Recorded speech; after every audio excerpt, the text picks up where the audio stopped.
मेरे प्यारे देशवासियों, मन की बात में आपका स्वागत है, अभिनंदन है। इस समय पूरी दुनिया में पेरिस ओलंपिक्स छाया हुआ है। ओलंपिक्स हमारे खिलाड़ियों को विश्व पटल पर तिरंगा लहराने का मौका देता है, देश के लिए कुछ कर गुजरने का मौका देता है। आप भी अपने खिलाड़ियों का उत्साह बढ़ाइए। Cheer for Bharat. साथियों, स्पोर्ट्स की दुनिया के इस ओलंपिक्स से अलग कुछ दिन पहले मैथ्स की दुनिया में भी एक ओलंपिक हुआ है, इंटरनेशनल मैथमेटिक्स ओलंपियाड। इस ओलंपियाड में भारत के स्टूडेंट्स ने बहुत शानदार प्रदर्शन किया है। इसमें हमारी टीम ने सर्वश्रेष्ठ प्रदर्शन करते हुए 4 गोल्ड मेडल्स और 1 सिल्वर मेडल जीता है।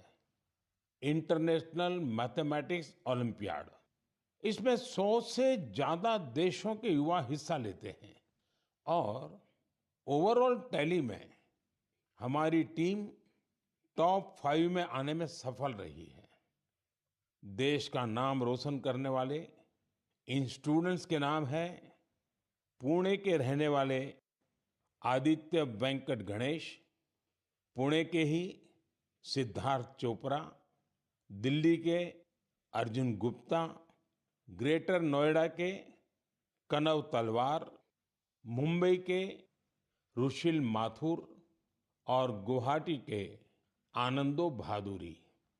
साथियों, आज मन की बात में मैंने इन युवा विजेताओं को विशेष तौर पर आमंत्रित किया है।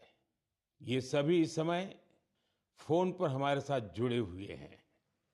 नमस्ते साथियों, मन की बात में आप सभी साथियों का बहुत बहुत स्वागत है। आप सभी कैसे हैं? हम ठीक है सर। अच्छा साथियों, मन की बात के जरिए देशवासी आप सभी के एक्सपीरियंसेस जानने को बहुत उत्सुक है। मैं शुरुआत करता हूं आदित्य और सिद्धार्थ से। आप लोग पुणे में हैं। सबसे पहले मैं आपसे ही शुरू करता हूं। ओलंपियाड के दौरान आपने जो अनुभव किया उसे हम सभी के साथ शेयर कीजिए। मुझे मैथ्स में छोटे से इंटरेस्ट था। मुझे 5th स्टैंडर्ड में ओम प्रकाश सर के एक टीचर ने सिखाया था और उन्होंने मेरे मैथ्स में इंटरेस्ट बढ़ाया था। मुझे कुछ सीखना मिला और मुझे करने का अपॉर्चुनिटी मिला था। आपके साथी का क्या कहना है? मैं सिद्धार्थ हूँ, मैं पुणे से हूँ।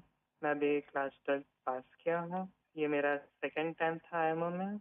मुझे भी छोटे से बहुत इंटरेस्ट था मैथ्स में और आदित्य के साथ जब मैं 6th में था ओम प्रकाश सर ने हम दोनों को ट्रेन किया था और बहुत हेल्प हुआ था हमको। और अभी मैं कॉलेज के लिए सीएमआई जा रहा हूँ और मैथ्स एंड सीएस परस्यू कर रहा हूँ। अच्छा, मुझे बताया गया है कि अर्जुन इस समय गांधीनगर में है और कनव तो ग्रेटर नोएडा के ही है। अर्जुन और कनव, हमने ओलंपियाड को लेकर जो चर्चा की, लेकिन आप दोनों हमें अपनी तैयारी से जुड़ा कोई विषय और कोई विशेष अनुभव अगर बताएंगे तो हमारे श्रोताओं को अच्छा लगेगा। नमस्ते सर, जय हिंद। मैं अर्जुन बोल रहा हूँ। जय हिंद अर्जुन। मैं दिल्ली में रहता हूँ और मेरी मदर श्रीमती आशा गुप्ता फिजिक्स की प्रोफेसर हैं दिल्ली यूनिवर्सिटी में और मेरे father Shri Amit Gupta chartered accountant हैं। मैं भी बहुत गौरवान्वित महसूस कर रहा हूँ कि मैं अपने देश के प्रधानमंत्री से बात कर रहा हूँ और सबसे पहले मैं अपनी सफलता का श्रेय अपने माता पिता को देना चाहूँगा।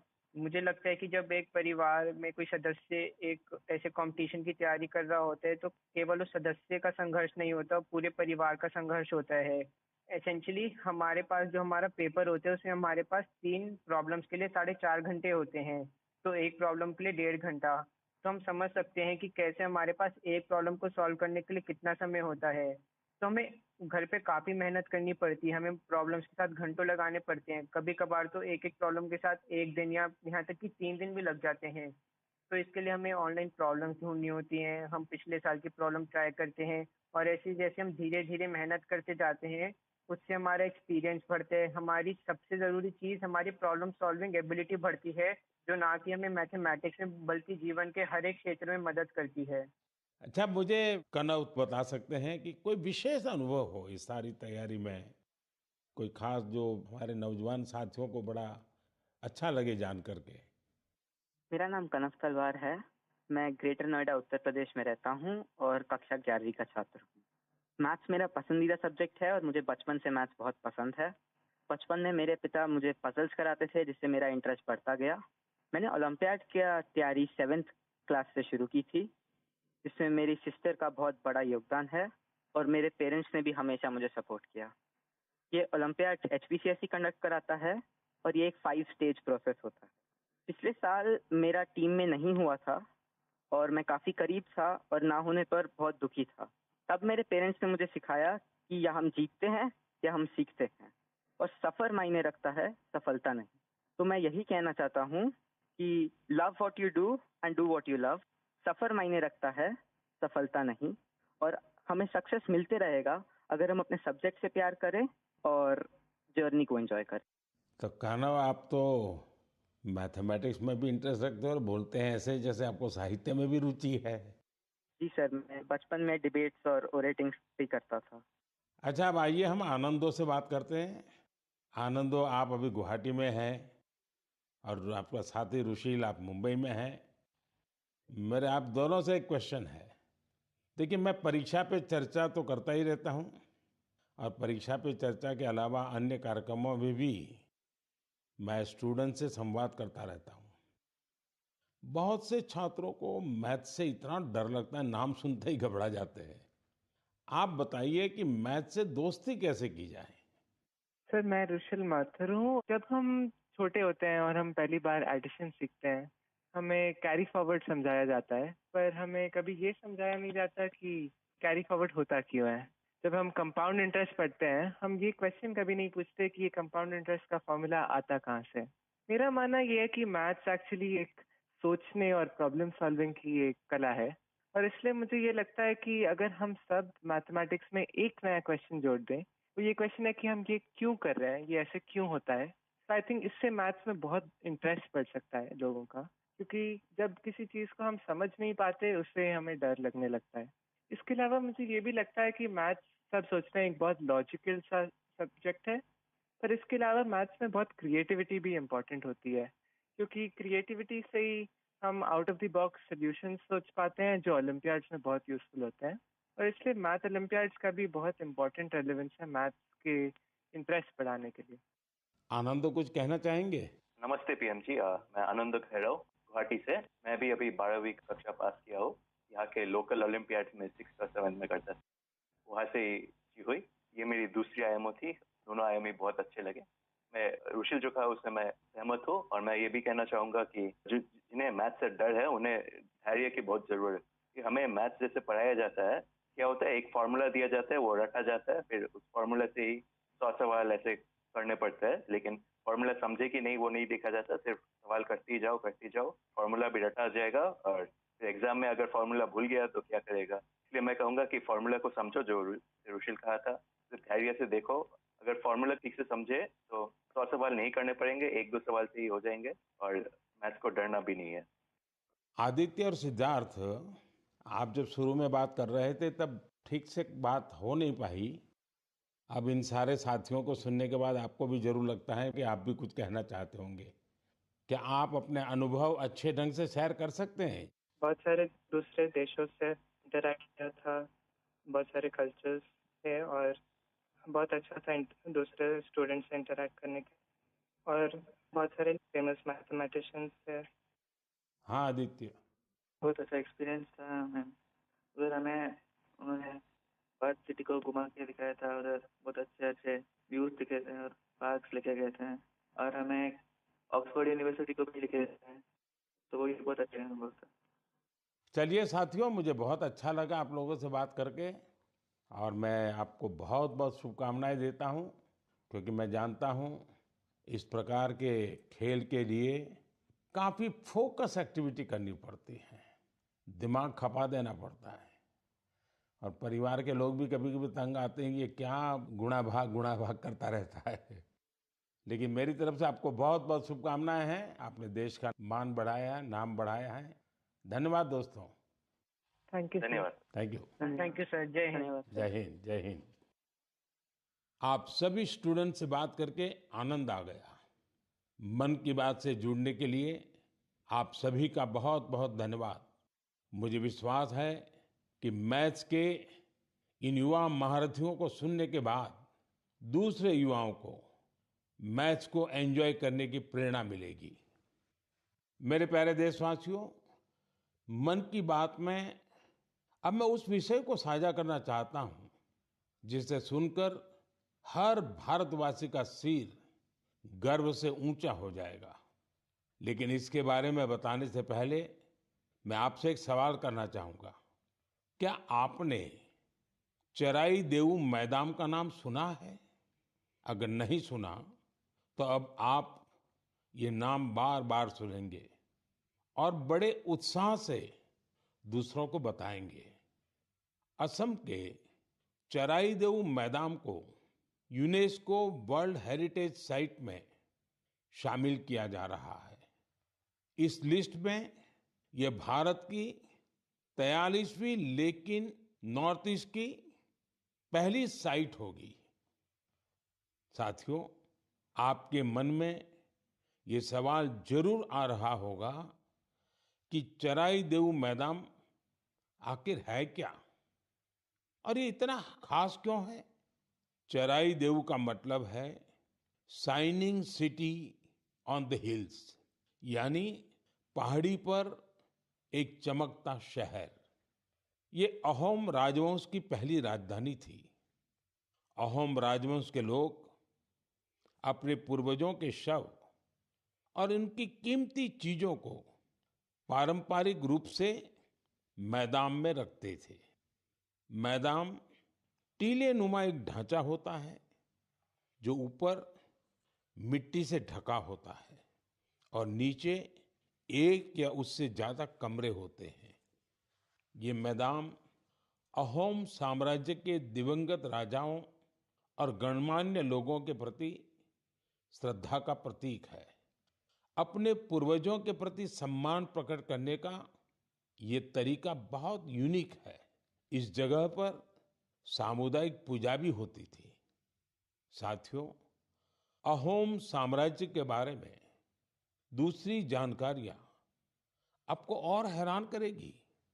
13वीं शताब्दी के शुरू होकर यह साम्राज्य 19वीं शताब्दी की शुरुआत तक चला। इतने लंबे कालखंड तक एक साम्राज्य का बने रहना बहुत बड़ी बात है।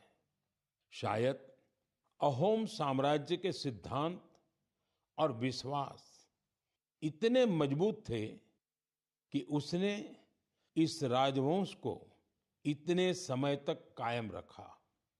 मुझे याद है कि इसी वर्ष 9 मार्च को मुझे अदम्य साहस और शौर्य के प्रतीक महान अहोम योद्धा लसित बोरफुकन की सबसे ऊंची प्रतिमा के अनावरण का सौभाग्य मिला था। इस कार्यक्रम के दौरान अहोम समुदाय आध्यात्मिक परंपरा का पालन करते हुए मुझे अलग ही अनुभव हुआ था। लसित मैदान में अहोम समुदाय के पूर्वजों को सम्मान देने का सौभाग्य मिलना मेरे लिए बहुत बड़ी बात है। अब चराई देऊ मैदान के वर्ल्ड हेरिटेज साइट बनने का मतलब होगा कि यहाँ पर और अधिक पर्यटक आएंगे। आप भी भविष्य के अपने ट्रैवल प्लान्स में इस साइट को जरूर शामिल करिएगा। साथियों, अपनी संस्कृति पर गौरव करते हुए ही कोई देश आगे बढ़ सकता है। भारत में भी इस तरह के बहुत सारे प्रयास हो रहे हैं। ऐसा ही एक प्रयास है प्रोजेक्ट परी। अब आप परी सुनकर कंफ्यूज मत होइएगा। ये परी स्वर्ग की कल्पना से नहीं जुड़ी, बल्कि धरती को स्वर्ग बना रही है। परी यानी public art of India. Project परी पब्लिक आर्ट को लोकप्रिय बनाने के लिए उभरते कलाकारों को एक मंच पर लाने का बड़ा माध्यम बन रहा है। आप देखते होंगे सड़कों के किनारे, दीवारों पर, अंडरपास में बहुत ही सुंदर पेंटिंग्स बनी हुई दिखती हैं। ये पेंटिंग्स और ये कलाकृतियां यही कलाकार बनाते हैं जो परी से जुड़े हैं। इससे जहां हमारे सार्वजनिक स्थानों की सुंदरता बढ़ती है, वहीं हमारे कल्चर को और ज्यादा पॉपुलर बनाने में भी मदद मिलती है। उदाहरण के लिए दिल्ली के भारत मंडपम को ही लीजिए। यहाँ देश भर के अद्भुत आर्टवर्क्स आपको देखने को मिल जाएंगे।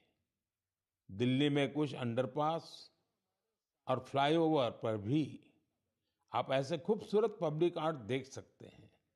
मैं कला और संस्कृति प्रेमियों से आग्रह करूंगा कि वे भी पब्लिक आर्ट पर और काम करें। ये हमें अपनी जड़ों पर गर्व करने की सुखद अनुभूति देगा।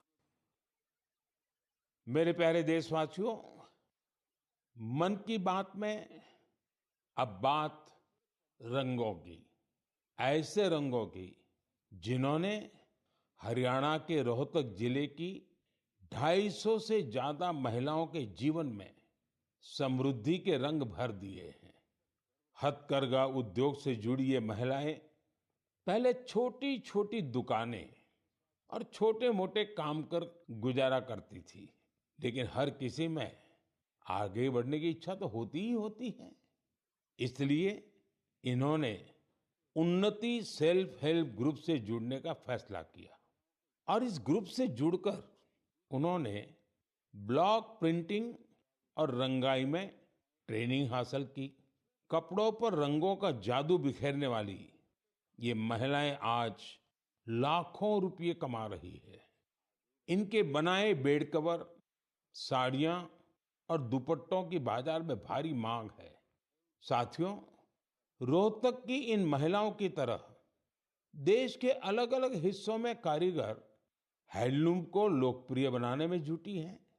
चाहे ओडिशा की संबलपुरी साड़ी हो, चाहे एमपी की माहेश्वरी साड़ी हो, महाराष्ट्र की पैठणी या विदर्भ के हैंड ब्लॉक प्रिंट्स हो, चाहे हिमाचल के भुट्टिकों के शॉल और ऊनी कपड़े हो, या फिर जम्मू कश्मीर के कनी शॉल हो, देश के कोने कोने में हैंडलूम कारीगरों का काम छाया हुआ है।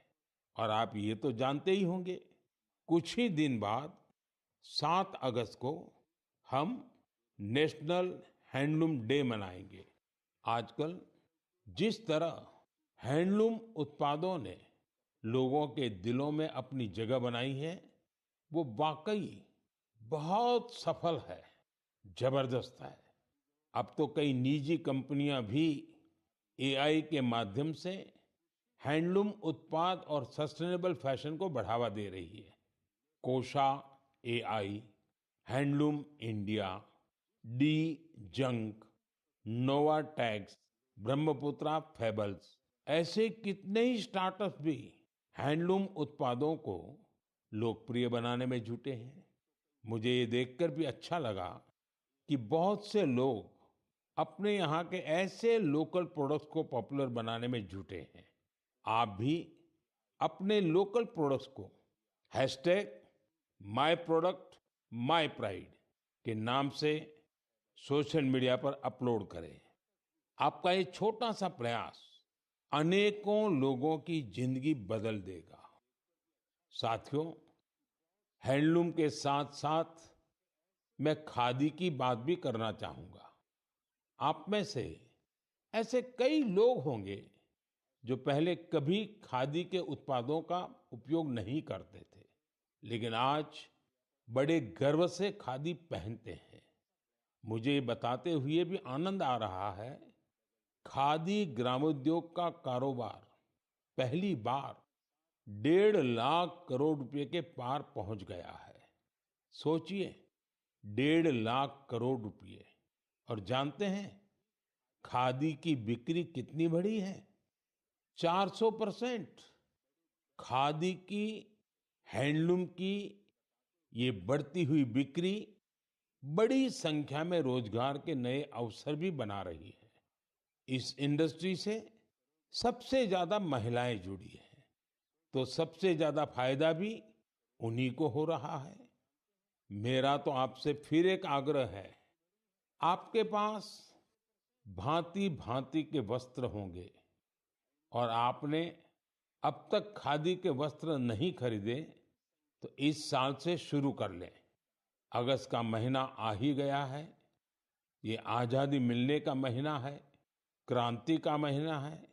इससे बढ़िया अवसर और क्या होगा खादी खरीदने के लिए। मेरे प्यारे देशवासियों, मन की बात में मैंने अक्सर आपसे ड्रग्स की चुनौती की चर्चा की है। हर परिवार की ये चिंता होती है कि कहीं उनका बच्चा ड्रग्स की चपेट में ना आ जाए। अब ऐसे लोगों की मदद के लिए सरकार ने एक विशेष केंद्र खोला है, जिसका नाम है मानस। ड्रग्स के खिलाफ लड़ाई में ये बहुत बड़ा कदम है। कुछ दिन पहले ही मानस की हेल्पलाइन और पोर्टल को लॉन्च किया गया है। सरकार ने एक टोल फ्री नंबर 1933 जारी किया है। इस पर कॉल करके कोई भी जरूरी सलाह ले सकता है या फिर रिहेबिलिटेशन से जुड़ी जानकारी ले सकता है।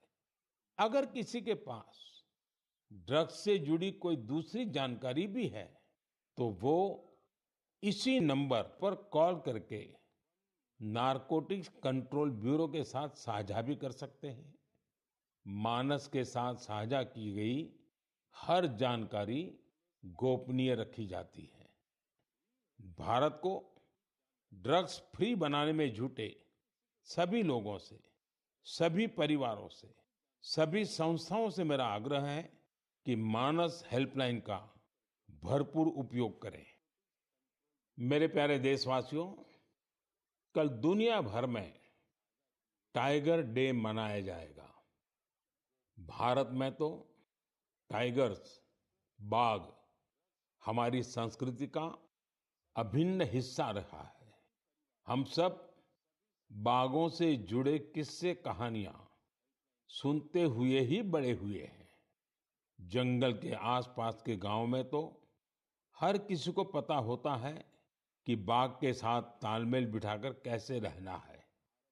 हमारे देश में ऐसे कई गांव हैं जहां इंसान और बाघ के बीच कभी टकराव की स्थिति नहीं आती, लेकिन जहां ऐसी स्थिति आती है, वहां भी बाघों के संरक्षण के लिए अभूतपूर्व प्रयास हो रहे हैं। जन भागीदारी का ऐसा ही एक प्रयास है कुल्हाड़ी बंद पंचायत। राजस्थान के रणथंभौर से शुरू हुआ कुल्हाड़ी बंद पंचायत अभियान बहुत दिलचस्प है। स्थानीय समुदायों ने स्वयं इस बात की शपथ ली है कि जंगल में कुल्हाड़ी के साथ नहीं जाएंगे और पेड़ नहीं काटेंगे। इस एक फैसले से यहाँ के जंगल एक बार फिर से हरे भरे हो रहे हैं और बाघों के लिए बेहतर वातावरण तैयार हो रहा है।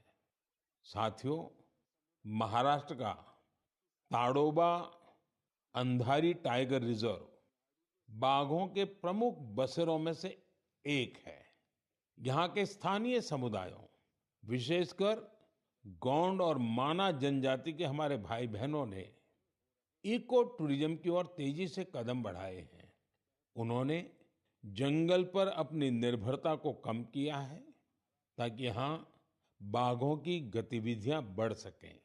आपको आंध्र प्रदेश में नल्ला मलाई की पहाड़ियों पर रहने वाले चेंचू जनजाति के प्रयास भी हैरान कर देंगे।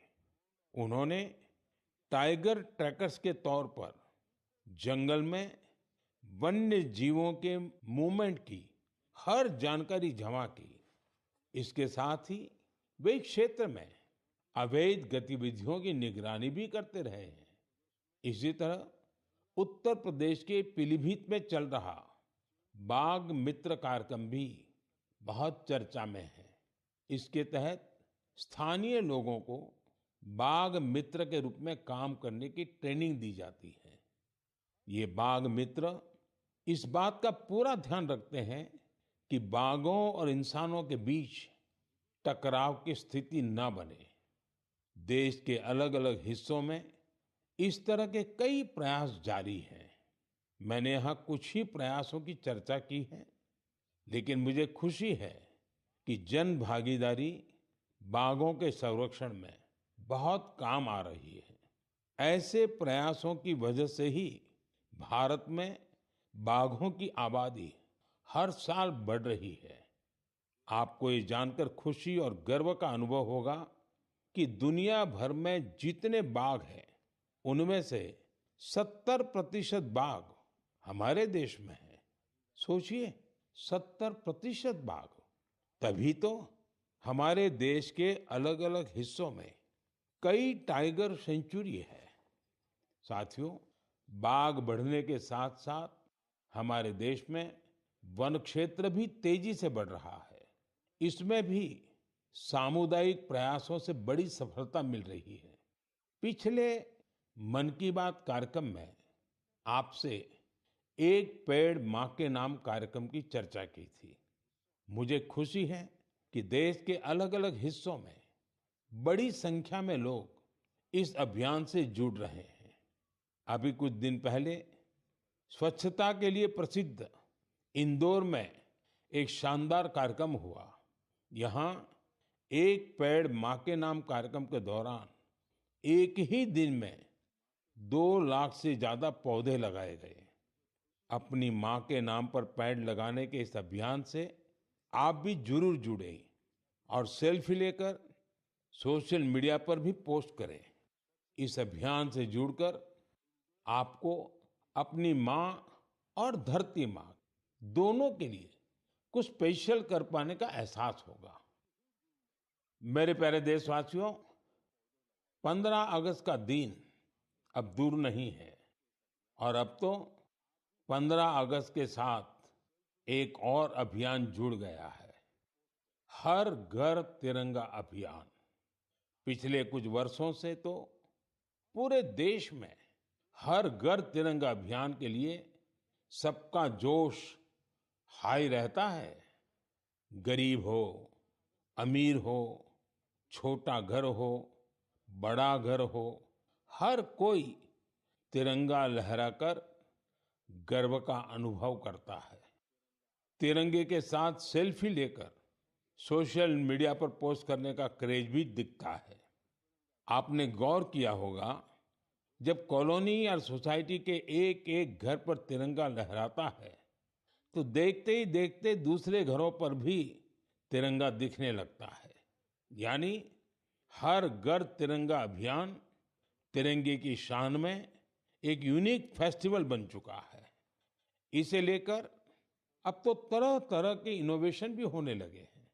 15 अगस्त आते आते घर में, दफ्तर में, कार में तिरंगा लगाने के लिए तरह तरह के प्रोडक्ट दिखने लगते हैं। कुछ लोग तो तिरंगा अपने दोस्तों पड़ोसियों को बांटते भी है। तिरंगे को लेकर ये उल्लास, ये उमंग हमें एक दूसरे से जोड़ती है। साथियों, पहले की तरह इस साल भी आप हर घर तिरंगा.com पर तिरंगे के साथ अपनी सेल्फी जरूर अपलोड करेंगे। और मैं आपको एक और बात याद दिलाना चाहता हूँ, हर साल 15 अगस्त से पहले आप मुझे अपने ढेर सारे सुझाव भेजते हैं। आप इस साल भी मुझे अपने सुझाव जरूर भेजिए। आप माईगोव या नमो ऐप पर भी अपने सुझाव भेज सकते हैं। मैं ज्यादा से ज्यादा सुझावों को 15 अगस्त के संबोधन में कवर करने की कोशिश करूंगा। मेरे प्यारे देशवासियों, मन की बात के इस एपिसोड में आपसे जुड़कर बहुत अच्छा लगा। अगली बार फिर मिलेंगे देश की नई उपलब्धियों के साथ, जन भागीदारी के नए प्रयासों के साथ। आप मन की बात के लिए अपने सुझाव जरूर भेजते रहें। आने वाले समय में अनेक पर्व भी आ रहे हैं। आपको सभी पर्वों की ढेर सारी शुभकामनाएं। आप अपने परिवार के साथ मिलकर त्योहारों का आनंद उठाएं। देश के लिए कुछ न कुछ नया करने की ऊर्जा निरंतर बनाए रखें। बहुत बहुत धन्यवाद।